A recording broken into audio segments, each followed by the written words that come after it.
My nephew mouthed, "Trash belongs outside," and everyone smirked, thinking it was a harmless joke, a teasing comment meant to embarrass me, but I felt the sting deep in my chest, because the remark wasn't about trash at all. It was about the disrespect that had been simmering beneath the surface for months, the subtle dismissals, the whispered critiques, the way my opinions, my efforts, and even my presence were constantly minimized in gatherings where I should have felt welcomed. And for a fleeting moment, I considered snapping back, raising my voice, or engaging in the social spectacle that everyone expected. But instead, I breathed deeply, caught my son's eye, and realized that my response didn't need to feed into their amusement.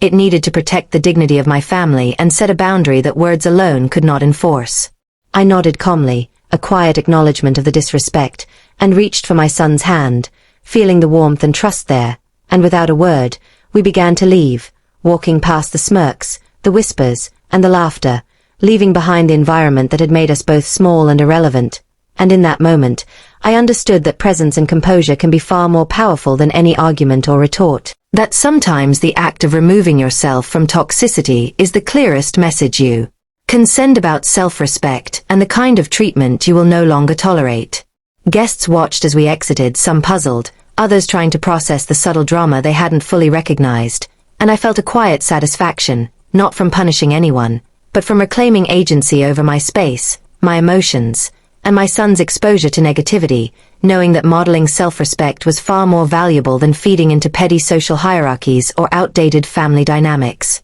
Outside, the air felt lighter, freer, as if the simple act of walking away had lifted a burden I hadn't even realized I was carrying, and I held my son's hand a little tighter, feeling his trust and his unspoken gratitude, realizing that parenting is not just about guidance, rules, or discipline, but also about demonstrating how to navigate disrespect, how to choose dignity over conflict, and how to create a safe space for those you love, even if it means standing alone against the majority. By the time we returned home, I reflected on the incident, recognizing that the smirks and jokes were shallow and fleeting, but the lesson for my son was lasting. Self-worth is not determined by others' opinions, humor, or mockery. It is cultivated through awareness, restraint, and principled action, and that sometimes, walking away is the bravest statement you can make in a world eager to test your patience, composure, and confidence. In the days that followed, I noticed subtle changes in how my family treated me, some more respectful, some still hesitant, but all aware that the quiet demonstration of dignity had set a precedent that could not easily be ignored.